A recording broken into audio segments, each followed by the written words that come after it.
বেশ ভালো খেতে, অনেকদিন পরে আইসক্রিম। তুমি কি ফ্লেভার খাচ্ছ? এইটা তো কি ফ্লেভার জানি না, তুমি কি ফ্লেভার খাচ্ছ? কি ফ্লেভার জানি না, কোম্পানিটা ভালো তাই খাচ্ছি, খুব ভালো খেতে। আমাদের সাক্ষাৎকার নিচ্ছে খুব সাংবাদিক সাক্ষাৎকার নিচ্ছে, আইসক্রিম কিরকম বলতে পারছি না। আমরা গ্রাম থেকে এসেছি, আইসক্রিম পেয়ে খুব খুশি, কিন্তু বলতে পারছি না কি আইসক্রিম, কি ফ্লেভার। ও একজন শিখিয়ে দিচ্ছে, বলছি বাটার কচ। তোমারটা কি ভ্যানিলা? আমারটা আমি তাই জানি না। আরে তোমারটা ভ্যানিলাই হবে।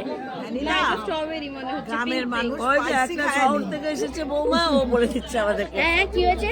ওই শহরের বৌমা আমাদেরকে বলে দিচ্ছে এটা কি আইসক্রিম, কি ফ্লেভার। আচ্ছা, আমরা বড্ড গ্রামে থাকি, প্রত্যন্ত গ্রামে থাকি। তুমি কি বলছিলা? বলো। আমিও গ্রামে কি পাইছি কি একটা বেশ বলছিলা। কি পাইছি, আইসক্রিম আবার পাইছি ওই কি করে।